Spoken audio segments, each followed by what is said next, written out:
pemblokiran rekening itu kan tidak hanya pemblokiran, saya banyak sekali dirugikan.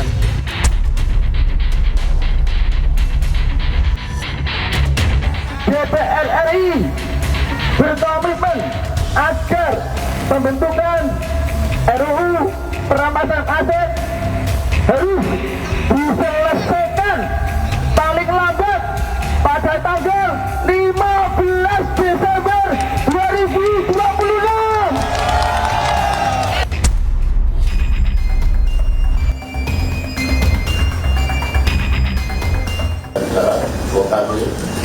Pimpinan DPR berkomitmen untuk menyelesaikan undang-undang ini tepat waktu. Kalau memang tidak selesai, ya kami mengundurkan diri dulu pada tempat. Kami dari pihak bank tentunya menerima dengan baik apa yang menjadi arahan dan permintaan dari yang disampaikan oleh Pak Kapolda, arahan daripada pimpinan Komisi 3 serta Bapak Direktur Kriminal Umum Polda Metro Jaya tadi. Ada 65 orang yang sudah diamankan oleh Direktorat Reserse Kriminal Umum dan Direktorat Siber Polda Metro Jaya. Adapun barang bukti yang ada di hadapan kita bersama, ini ada senjata tajam, airsoft gun, obat-obatan, perangkat komunikasi, bahan ataupun benda yang dipersiapkan membuat bom molotov.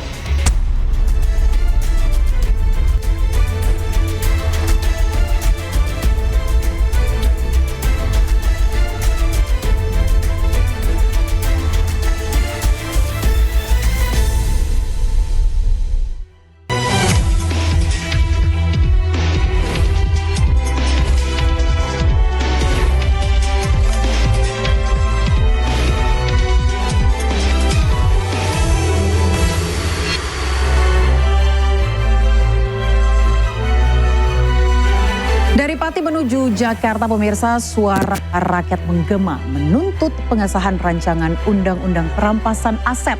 Di bawah kawalan ketat aparat, suara wakil rakyat di Gedung Dewan ditantang langsung oleh pemilik suara yang sebenarnya.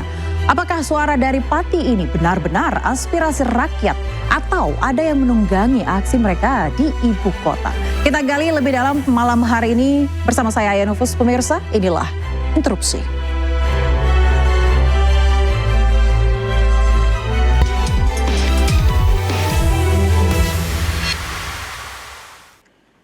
Malam hari ini sudah hadir narasumber yang luar biasa yang akan menjawab semua pertanyaan saya terkait dengan demo yang terjadi hari ini. Pemirsa, di sebelah kiri saya sudah ada Bang Fat Pahdepi, Deputi 1 Bakom RI. Bang Fat, terima kasih sudah hadir di studio Interupsi. Selamat malam.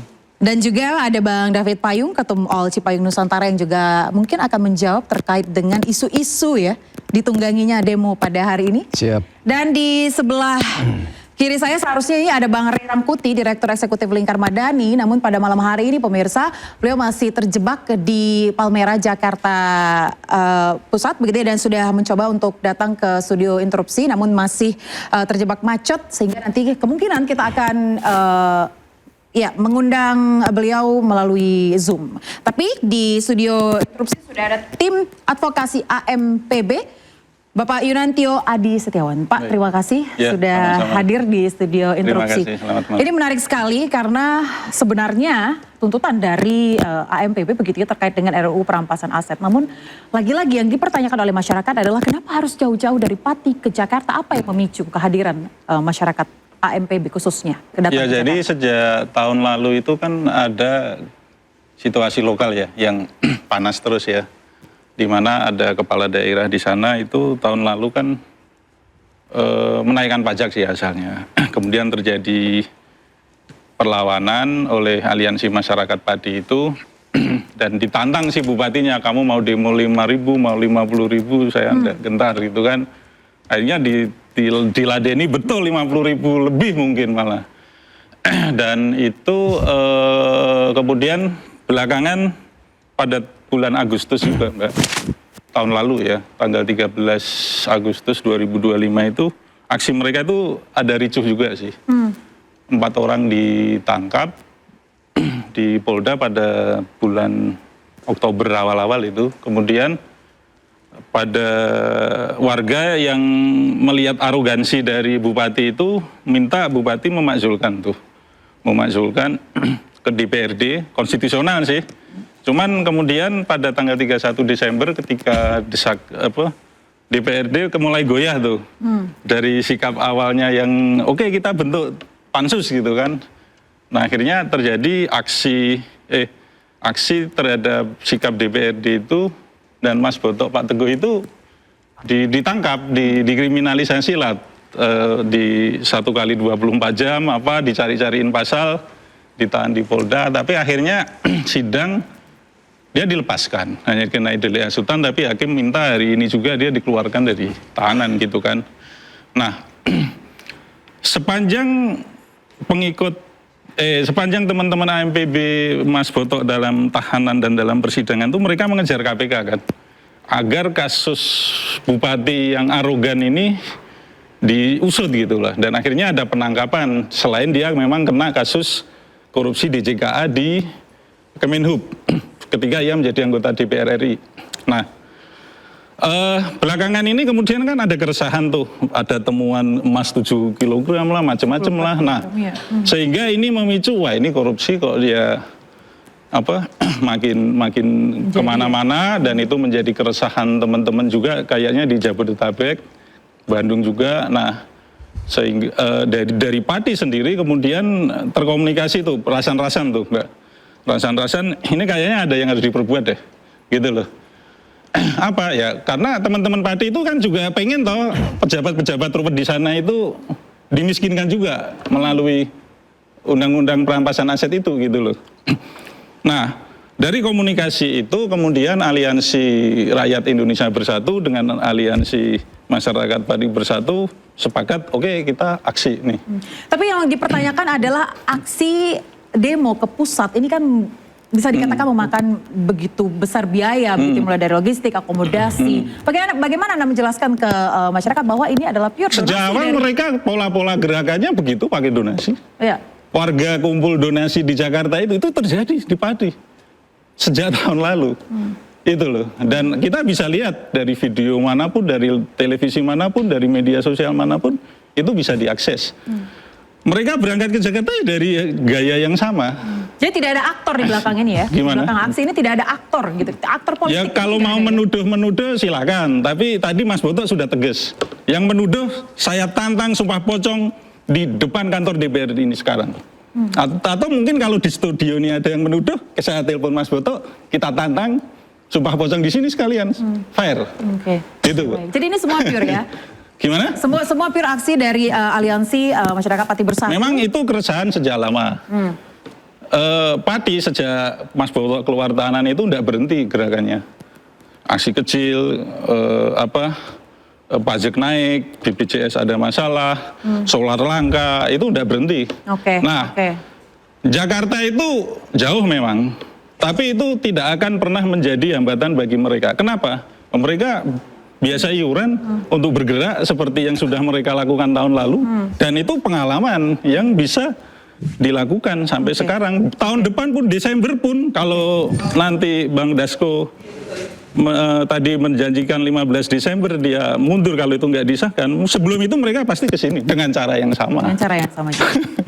Oke, baik. Saya ke Bang Fad. Bang Fad, banyak sekali masyarakat, khususnya dari AMPB yang tadi melakukan demo, lama sekali pengesahan RUU perampasan aset ini. Sebenarnya kendalanya di mana sih? Ya, sebenarnya mengenai RUU perampasan aset, tadi kita sudah mendapatkan kabar yang luar biasa ya, menggembirakan. Saya kira masyarakat juga masyarakat bisa melihat tadi perjuangan yang dilakukan oleh teman-teman dalam hal ini. Kereta ya Bang Ray.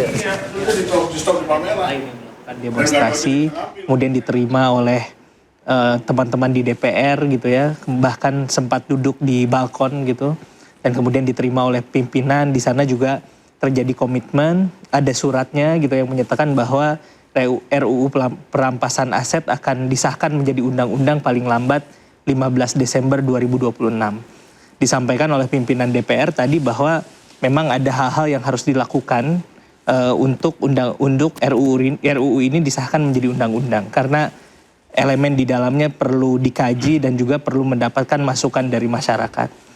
Sebetulnya kita perlu fokus pada hal yang baik yang sudah dihasilkan dari proses penyampaian aspirasi yang dilakukan oleh teman-teman termasuk oleh AMPB ini. Jadi persoalan lama atau sebentar saya kira ada alasannya dan ada prosedur yang harus dilalui oleh DPR sebagai lembaga legislatif gitu ya. Dan saya kira kita menghormati proses yang ada di sana.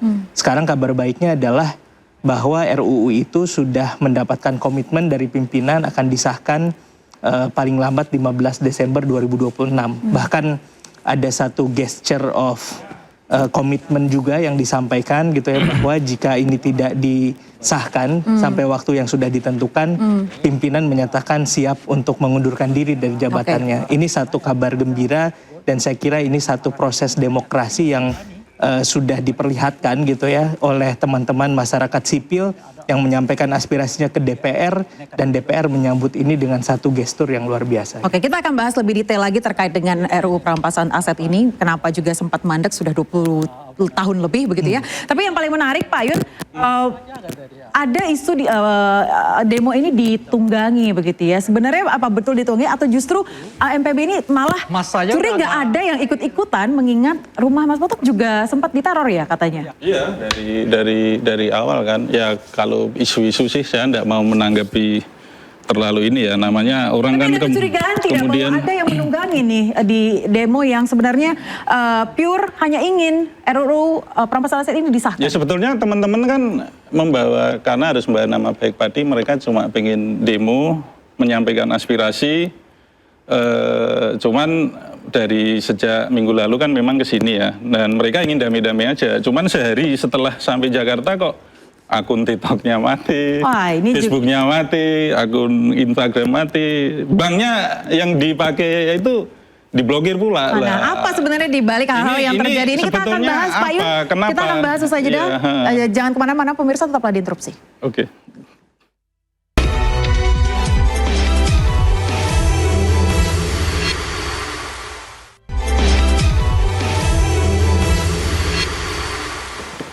Kembali di Interupsi bersama saya Aya Nufus. Kita lanjutkan ke Pak Yun. Pak, di tengah suara rakyat menggema menuntut RUU perampasan aset disahkan, tapi di tengah-tengah itu terjadi hal-hal yang janggal. Salah satunya tadi Anda katakan pemblokiran akun-akun sosial media, akun-akun bank gitu ya. Bagaimana khususnya Mas Botok menanggapi ini?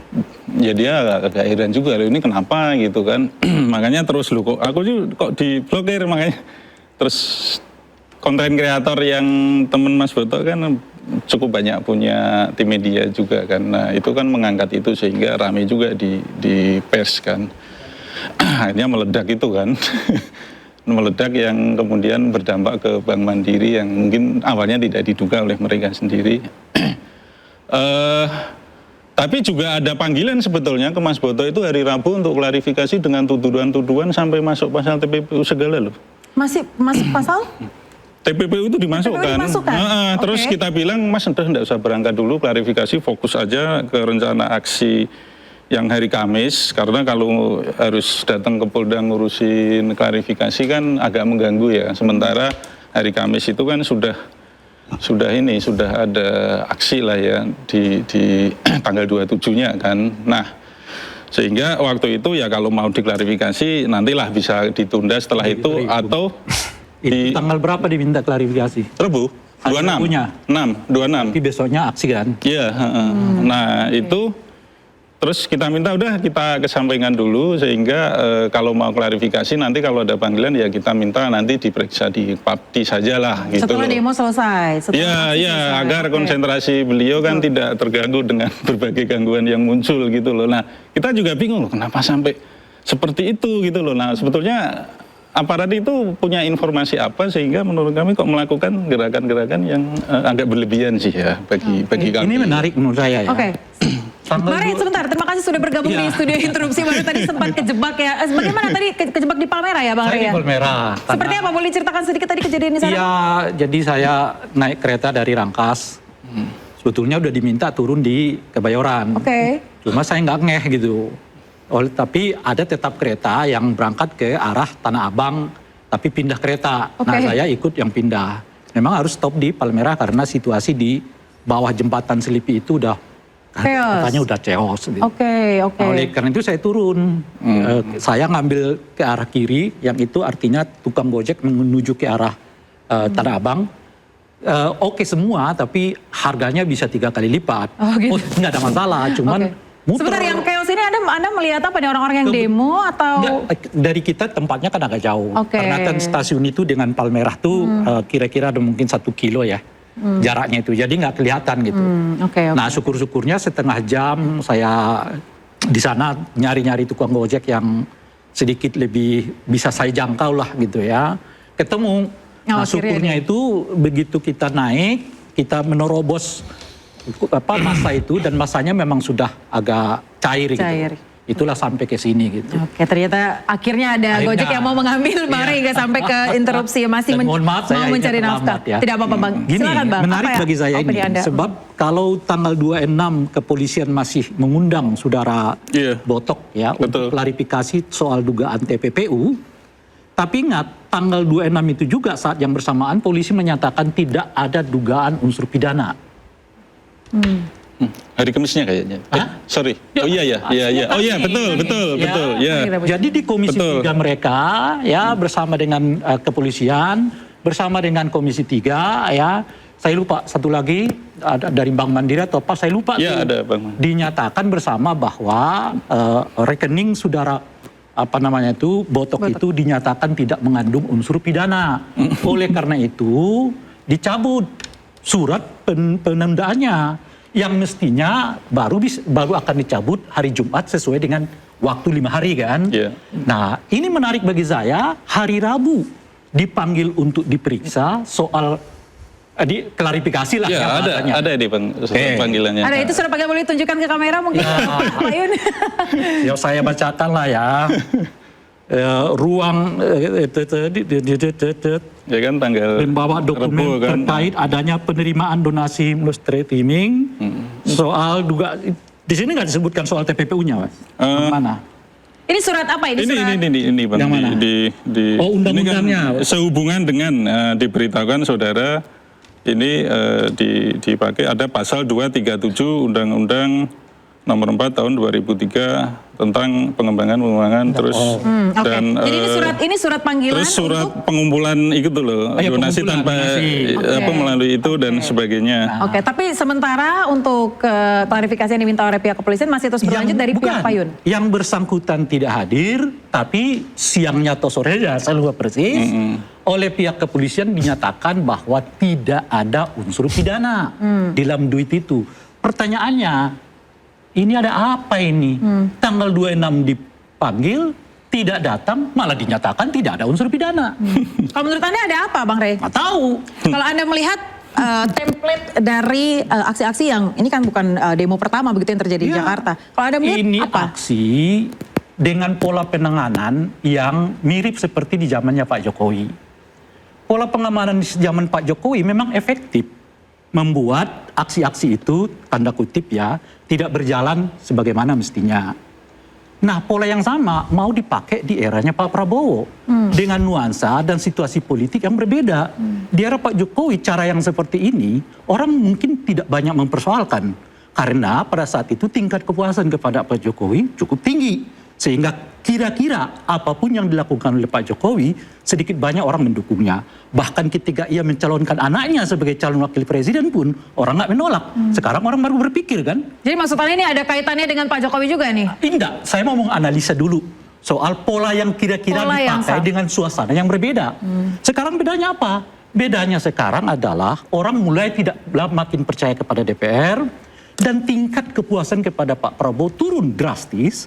Kalau survei menyebut di angka 50-an%, bahkan Tempo menyebut bahkan di bawah 50%. Jadi kalau dahulu ini efektif, bukan karena kinerja polisinya saja punya model baru, tapi ditopang oleh tingkat kepuasan kepada Pak Prabowo, Pak Jokowi.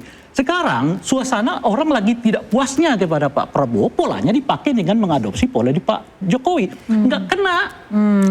Gitu. Makanya begitu ketahuan diblokir, lalu disebut itu ditunda. Publik marah. Mungkin di zaman era Pak Jokowi orang nggak mempersoalkan ketika misalnya polisi saat itu memblokir rekening FPI ya, rekening ini, orang nggak ada masalah. Sekarang jadi masalah karena ada tingkat kepuasan yang nggak menopang itu. Baik, Saya mau katakan begini, inilah efek dari lambatnya Pak Prabowo mengganti Kapolri. Menurut Anda butuh diganti Kapolri saat ini? Kapolri ini modelnya masih produk Pak Jokowi.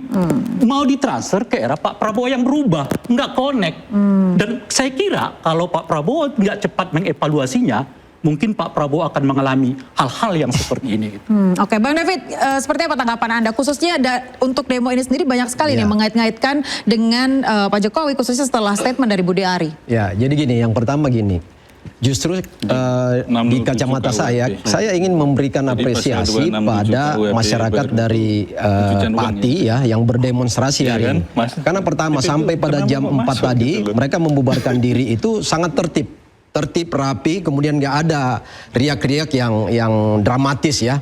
Bahkan satu hal yang kita harus apresiasi selain dari kelompok pendemo juga pimpinan DPR yang dengan sigap membuka ruang untuk ada dialog, kemudian menerima aspirasi, bahkan satu kemajuan yang besar di DPR ini di bawah pimpinan Pak Sufmi Dasko tadi bahwa langsung mematok jadwal menjawab aspirasi itu bahwa tanggal 15 Desember paling lambat ini akan disahkan soal undang-undang perampasan aset. Itu yang pertama. Yang kedua gini, kenapa kalau tadi kata Bung Rey ini mungkin ada pola pengamanan yang seperti ini. Serupa dengan zamannya Pak Jokowi. Sebenarnya kan ini periode ini belajar dari tahun kemarin, tahun 2025 Agustus yang lalu kan itu rusuhnya luar biasa ya.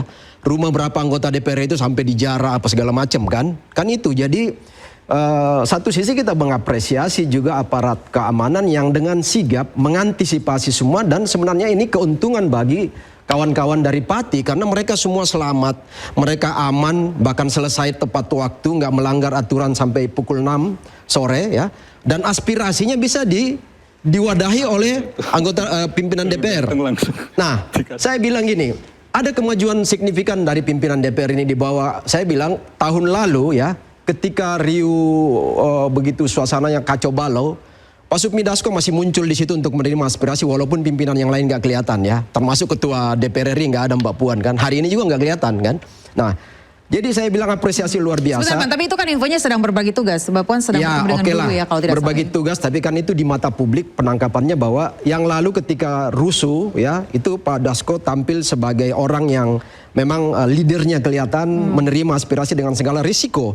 Termasuk putusan hari ini bahwa saya akan turun sebagai ketua DPR, bahkan saya akan mundur dari anggota DPR kalau janji kami hari ini tuh 15 Desember itu nggak terrealisasi. Itu luar biasa loh. Itu pertaruhan besar bagi 3 pimpinan DPR RI ini. Pak Sufmi Dasko, Pak Saan Mustafa, sama Cucun ya. Nah itu apresiasi. Nah sekarang begini, kalau tadi juga Bung Rey bahwa kepolisian ini karena Pak Kapolri masih sampai hari ini tuh dari peninggalan Pak Jokowi, justru satu sisi bagi saya pribadi, bagi kami ini melihat ini harus diberi apresiasi kepolisian ini yang antisipatif. Nggak ada kerusuhan, nah kecuali kita nggak tahu nih. Harus diapresiasi loh Bang Rey, karena tidak kita ada nggak tahu kalau sampai malam nanti ada kerusuhan karena ada. Mereka mau mengapresiasi, kalau saya enggak. Ya kami apresiasi karena hari ini tuh tenang damai ya. Udah kelihatan kok. Orang dengan uang 80 juta dipanggil, ditunda istilahnya ya, uangnya 80 juta. Efeknya bank nasional kita jadi bahan olok-olok publik. Nah itu kan kebijakan pimpinan bank. Dan uniknya kan? Ini baru kita dengar nih. Tanggal 26 diminta untuk datang ke polisi klarifikasi. Belum diklarifikasi sudah dinyatakan nggak ada unsur pidana. Tapi terkait dengan keamanan, Anda setuju tidak dengan Bang David bahwa demo berjalan dengan lancar? Saya cek kembali tuh. Saya kira lancar sampai sore ini dulu saya sudah menyatakan bahwa nggak akan terjadi apa-apa. Sebagai orang yang biasa di jalanan, kita udah melihat gelagatnya ini kan biasa. Yang membuat ini heboh ini apa? Pihak pemerintah sendiri. Tiba-tiba ada nomor rekening lah yang diminta. Tiba-tiba adalah suara akan ada demo ini, demo itu, demo ini, demo itu. Ingat dulu ya, membesarnya kasus demo ini justru karena dipicu oleh salah satunya ini. Iya, betul. Ya, apanya itu? Kalau nggak direspon kan mungkin ya kecil-kecil aja. Saya udah bilang begitu. Jadi menurut Anda seberapa salah pemerintah? Lama di lapangan, insting penting kita udah bisa melihat ini bakal gede apa enggak gitu loh kira-kira. Sebenarnya kan kalau apalagi loh ya teman-teman isunya Pati itu aman-aman RUU aja. perampasan aset. RUU perampasan aset isunya memang bisa menggerakkan massa puluhan ribu orang. Mana ada ceritanya sepanjang sejarah di Republik ini orang datang puluhan ribu untuk mengusung satu isu. Tidak ada. Oke, jadi menurut Anda yang tidak ada itu misalnya ya kan KPK mau diterobos. Ah itu orang datang tuh karena ada fisiknya gitu loh. Ya kan? Kemudian rekening di ini orang marah karena ada fisik. Tapi kalau bentuknya adalah undang-undang yang nggak kelihatan fisiknya kayak apa, siapa yang mau dukung? Pada dasarnya maka justru yang perlu diapresiasi masyarakat Pati yang demo ini jauh-jauh dari Pati dengan puluhan bahkan mungkin ratusan kilometer dengan dana mereka sendiri datang ke Jakarta mengusung satu isu yang dibutuhkan Republik ini namanya Undang-Undang Perampasan Aset. Oke, jadi maksud Gitu Anda adalah ada cobaan dari pemerintah ini untuk menghentikan demo ini yang dilakukan oleh bisa jadi. Gini Tapi bagaimana bahaya. bisa Bang? Busnya ditahan. Bahaya. Ya, bosnya ditahan, dilempar batu juga, Pak. Oke, baik, silakan interupsi Bang David sedikit lagi. Jadi gini, sebenarnya gini, justru pemerintah ini ingin melakukan proteksi. Pemerintah maksudnya sangat baik. Oke, pemerintah ingin melakukan proteksi. supaya nggak Apakah ditunggangin. kalian setuju? Kita akan bahas usai jeda. Demo ini nggak pemirsa. ditunggangin, Tetaplah di itu maksud Interupsi. baik pemerintah.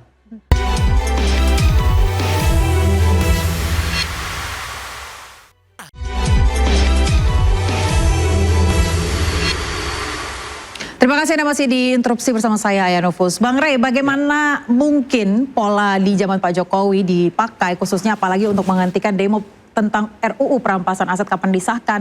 Kalau di zaman Pak Jokowi sendiri di 2023 khususnya saya ingat surprise itu sudah keluar.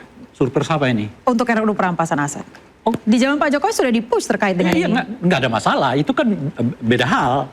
Kan persoalannya adalah sekarang ini orang mau demo ke DPR terkait dengan Undang-Undang Perampasan Aset. Pengamanannya sama, namanya Kapolrinya namanya Pak Sigit, itu menurut saya. Nah masa ini kemudian mau dikelola dengan cara Pak Sigit menangani aksi Agustus 2025 yang lalu. Bahkan menangani aksi sebelum Pak Jokowi gitu loh Pak. Penanganan aksi 2 Agustus 2025 ya jelas udah gagal kan. Terjadi peristiwa yang begitu besar. Nah pola yang sama meskipun kita bersyukur nggak ada peristiwa yang mungkin seperti terjadi 2025 yang lalu. Mulai kembali seperti diadopsi. Salah satunya yang menjadi menarik adalah soal upaya kriminalisasinya.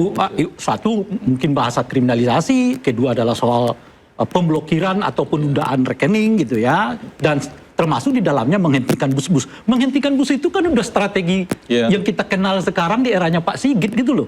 Stop-stop aja bus-bus itu di daerah, nggak aksinya Pati, nggak aksinya mahasiswa. Polanya udah kayak begitu. Dulu orang terima, orang oh gitu ya. Gitu. Sekarang orang bertanya, dasarnya polisi menahan orang berjalan ini apa? Oke, tanggapannya apa Bang David? Ya, jadi kan memang tadi saya katakan bahwa sudah ada studi kasus dari demo tahun 2025 kemarin kan. Nah, kenapa kemarin itu terjadi case itu dan kita lihatlah setelah demo itu kan diganti Menko Polkam waktu itu kan Pak BG ya. Nah, sekarang begitu demo tadi pagi Menko Polkam ini turun lapangan tadi, Pak Caniago, Kapolri apa segala. Jadi koordinasinya sangat baik, belajar dari case tahun lalu.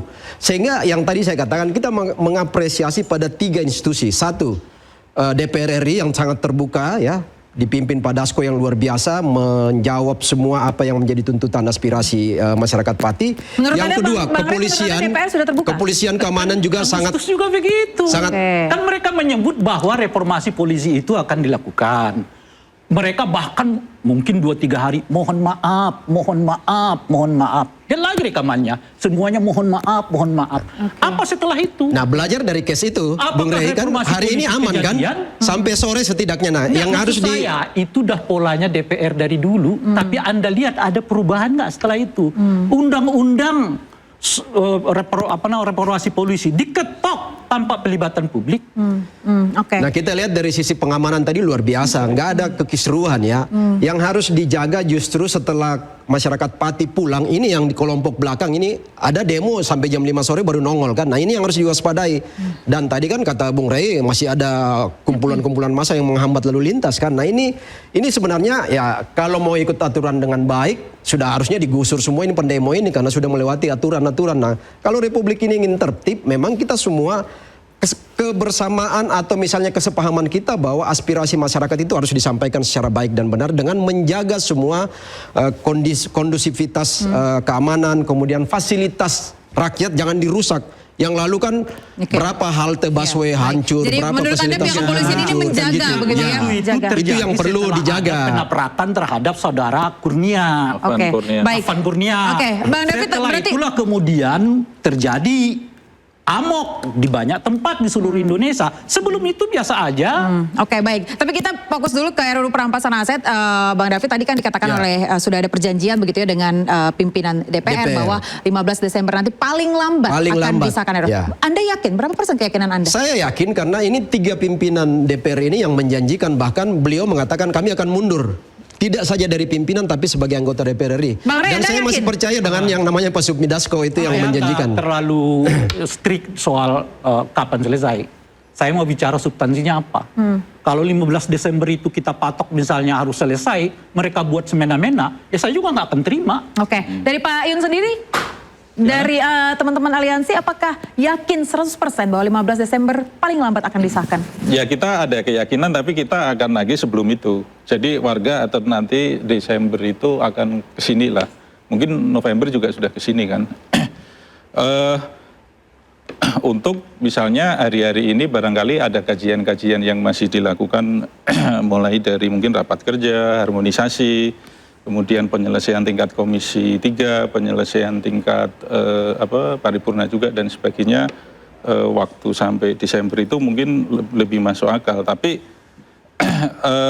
sementara ini teman-teman sih yakin, tapi sebelum itu mereka akan geruduk Jakarta. Yang harus dicatat banyak, draft undang-undang perampasan aset ini kan bukan baru hitungan bulan. Dari zaman periode Pak Jokowi itu 2016, 2018 semua sudah digodok ya. Jadi tinggal kalau mau jujur kontennya ini tinggal bagaimana mengakomodir perkembangan kontekstual hari ini. Nah, sehingga 3 bulan dari janji 15 Desember, 3 bulan setengah ke depan ini, itu yang kita manfaatkan sebagai masyarakat umum, termasuk kita semua ini, punya kepentingan untuk konten pasal per pasal itu kita memberikan masukan lagi. Walaupun kita yakin bahwa itu sudah digodok secara luar biasa oleh DPR selama sekian tahun kan. Nah, jadi nggak ada keraguan soal itu. Jadi pertanyaan saya kepada Bang Fuad, bagaimana kemudian pemerintah mengakomodasi berapa bulan menuju ke 15 Desember. Tapi jangan dijawab dulu, kita akan jeda. Sejak pemirsa tetaplah di Interupsi.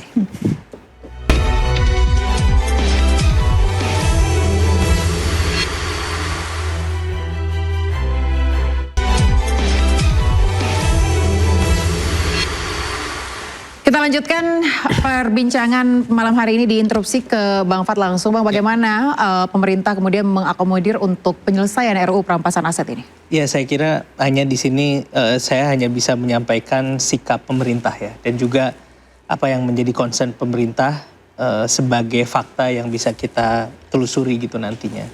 Jadi memang dengan adanya komitmen dari pimpinan DPR ini bahwa undang-undang RUU perampasan aset ini akan disahkan menjadi undang-undang 15 Desember 2026 mendatang, ini saya kira disambut, ini saya kira ada sesuatu yang inline gitu ya, align dengan keinginan pemerintahan Bapak Prabowo Subianto yang juga memang punya komitmen yang kuat dalam pemberantasan korupsi.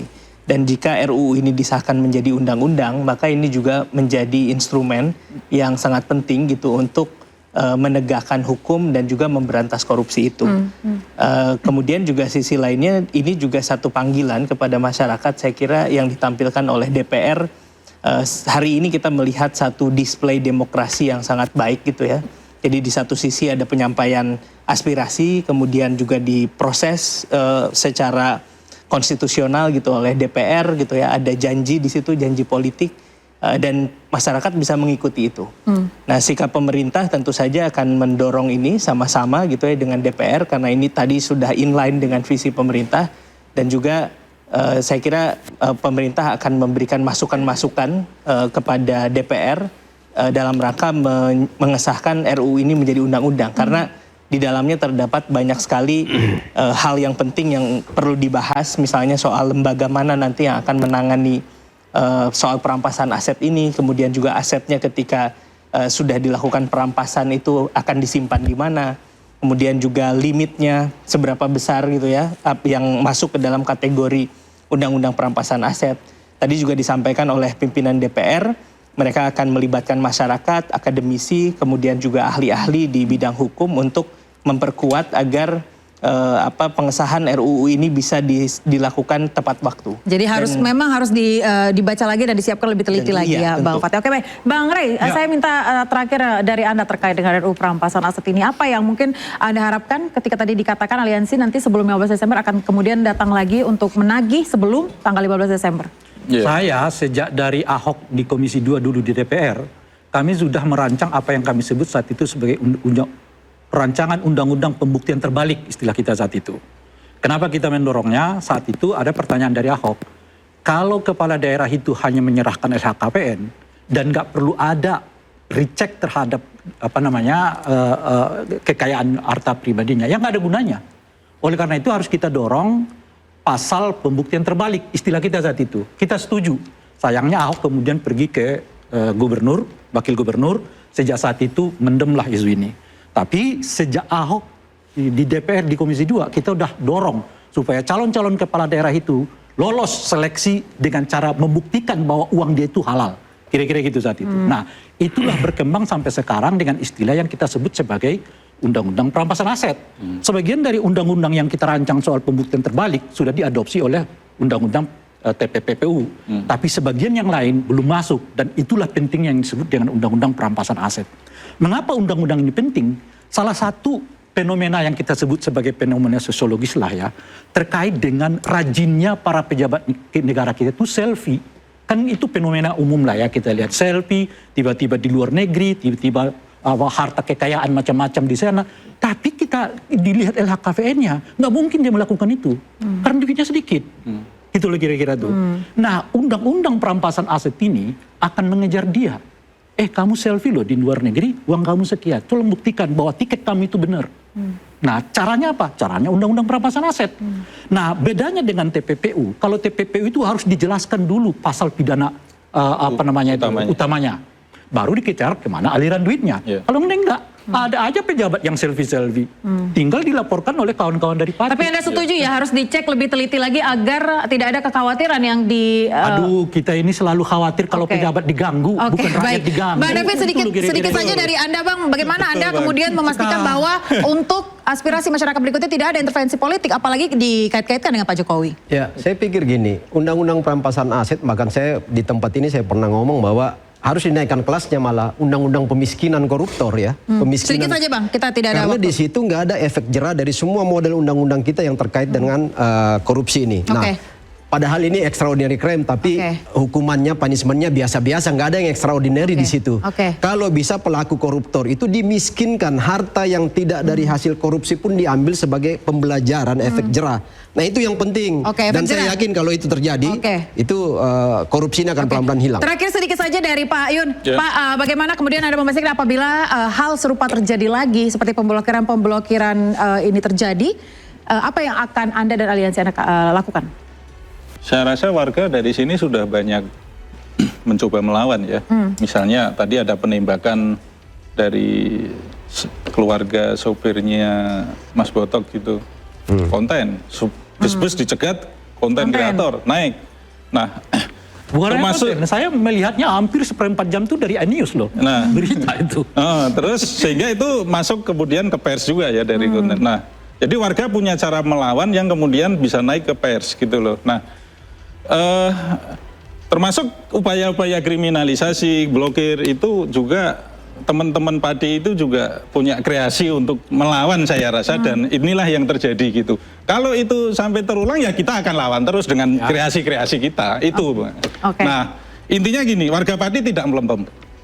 Kalau sampai November atau Desember warga Padi tidak ke Jakarta menagih itu namanya melempem. Tapi untuk membuktikan warga Padi melempem atau tidak kita lihat nanti bulan Desember. Oke, gitu. Oke, baik. Terima kasih. Ada tambahan mungkin sedikit dari Bang Rey? Kalau saya tambahannya ya Pak Presiden evaluasi Kapolri. Oke, baik.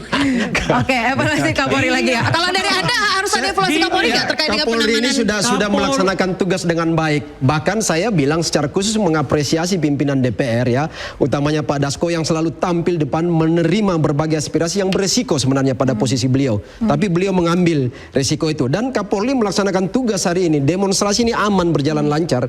Gak ada yang justru harus diapresiasi ke Kapolri dan DPR. Penanganan ini menurut Anda sudah... Jangan tanyakan beliau, tanyakan setuju nggak Kapolri dievaluasi oleh Presiden? Sepertinya Presiden selalu melakukan evaluasi ya terhadap kabinet-kabinet itu ini. hak prerogatif Presiden ya, dan saya kira Presiden punya pertimbangan sendiri mengenai penanganan demonstrasi. Saya kira Polri punya kewenangannya gitu dan punya judgementnya sendiri, dan saya kira apa yang terjadi hari ini khusus untuk demo tadi yang dilakukan oleh AMPB saya kira berjalan dengan sangat baik, lancar, bubar pada waktunya, dan saya kira tujuan untuk menyampaikan aspirasi itu dapat dan masyarakat bisa melihat bahwa ini sesuatu yang baik sudah terjadi dengan hasil juga yang sesuai dengan aspirasi dari teman-teman Pati dan juga masyarakat Indonesia pada umumnya. Oke, baik, terima kasih Bapak. Ingat ya, kekuasaan yang terlalu lama dipegang akan membuat orang cenderung seperti raja. Cegah orang merasa dirinya raja sebelum ia benar-benar menguasai infrastrukturnya. Oke, baik, terima kasih Bapak-Bapak semuanya, boleh tepuk tangan untuk kita semua. Pemirsa, aspirasi telah disampaikan, suara dari Pati dan gabungan masyarakat telah dikumandangkan. Kini publik menanti jawaban dan langkah nyata. Saya Aya Nufus, nantikan interupsi pekan depan, sampai jumpa.